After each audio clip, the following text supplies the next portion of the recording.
Bienvenue à vous tous et à vous toutes dans cette nouvelle vidéo Islam et Culture dans laquelle on va répondre à une question. Inch'Allah ta'ala, une question intéressante, vous le verrez, puisque la réponse, ne peut que faire méditer les musulmans et les musulmanes. Bi'idnillahi ta'ala. Alors sachez que je parle doucement pour ne pas déranger autrui, il est un peu tard. Et comme toujours, avant de rentrer dans le vif du sujet, nous faisons les louanges à Allah tabaraka wa ta'ala. Alhamdulillahi rabbil alamin wa salatu wa salam ala nabiyyina Muhammad.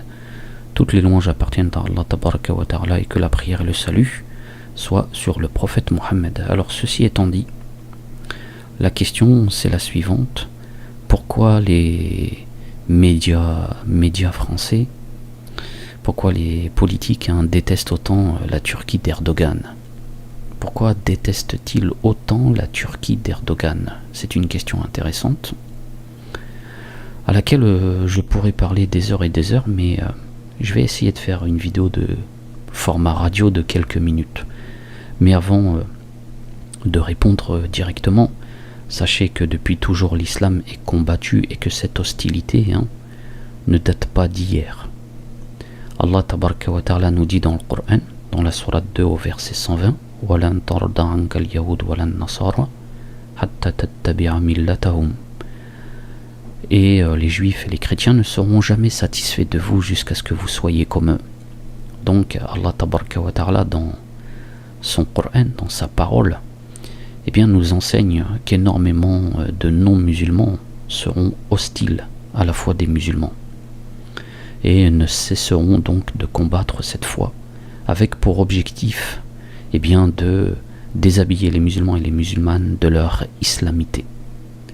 Alors aujourd'hui, dans cet enregistrement, format radio, on pose la question suivante.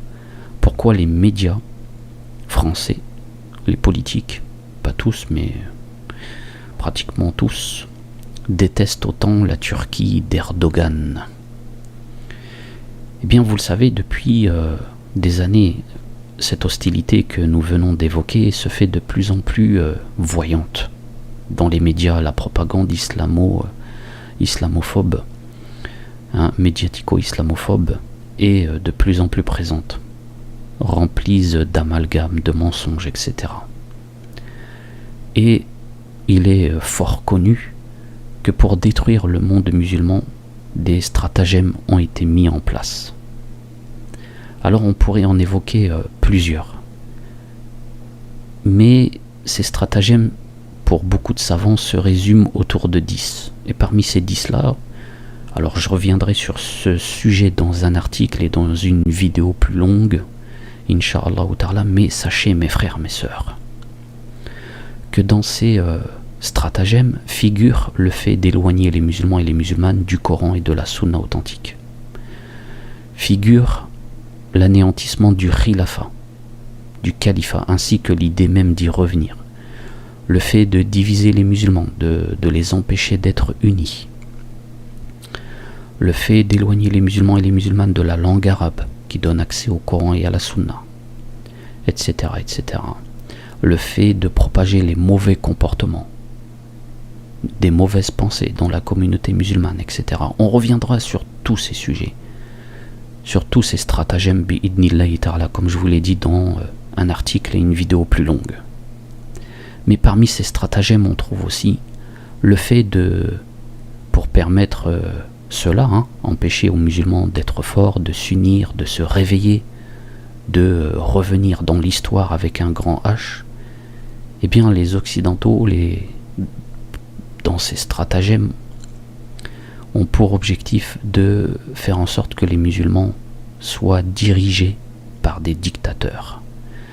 Et parmi ces stratagèmes, donc, on trouve le fait d'éloigner les musulmans et les savants musulmans du gouvernement.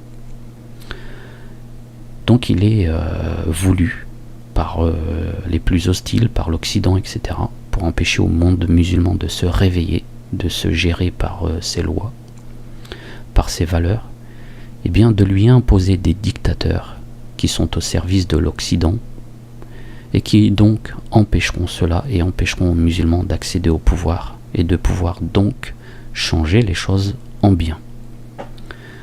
Donc vous devez savoir à partir de maintenant, et j'imagine que vous le saviez déjà, pourquoi l'Occident, les journalistes détestent autant la Turquie d'Erdogan.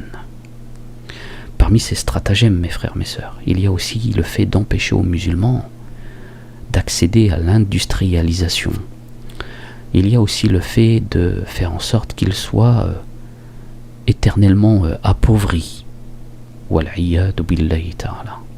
Donc, vous devez certainement avoir rajouté des réponses à votre réponse concernant cette haine qu'ont les médias et les politiques pour la Turquie d'Erdogan. Vous voyez ce que je veux dire. Donc aujourd'hui, on a des médias, des politiques qui n'ont jamais critiqué les dictateurs qui étaient au pouvoir en Turquie avant Erdogan et qui faisaient des choses horribles, qui privaient de liberté les musulmans, les musulmanes. Ils n'ont jamais dit mot. Et aujourd'hui, avec le retour de plus de liberté, avec l'industrialisation de la Turquie, avec le fait qu'il ne s'agit pas d'un dictateur mais de quelqu'un qui est réellement au service de son peuple. Alors personne n'est parfait évidemment, mais ce n'est pas le sujet de cet enregistrement. Eh bien cela, ils ne le supportent pas. Lorsqu'un pays musulman s'industrialise, devient fort, indépendant, relève la tête et qu'il n'est plus asservi au monde occidental, eh bien dans leur esprit de colon condescendant, ils sont pris de panique et ils ne le supportent pas. Alors nous, on a répondu à cette question. Voilà pourquoi ils détestent la Turquie d'Erdogan.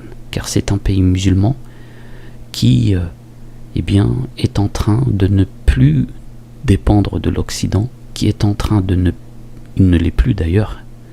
Il n'est plus asservi par l'Occident. Et cela, ils ne l'acceptent pas dans leur esprit de colon condescendant. Et en plus, c'est un pays musulman. Voilà quoi. Et il faut aussi rajouter que la Turquie d'Erdogan, ça donne des exemples aux autres pays musulmans. Ça peut réveiller les autres pays musulmans qui vont se dire, tiens, lui il a réussi, pourquoi pas nous? Donc, pour eux, c'est comme un virus, les non-musulmans hostiles, c'est comme un virus qui risque de se propager, le fait que ce pays ne soit plus asservi.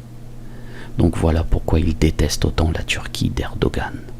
Donc j'ai répondu à cette question et j'espère que cette vidéo rapidement faite sera utile à moi ainsi qu'à vous et qu'Allah tabaraka wa ta'ala nous protège tous et toutes. Assalamu alaikum wa rahmatullahi wa barakatuh.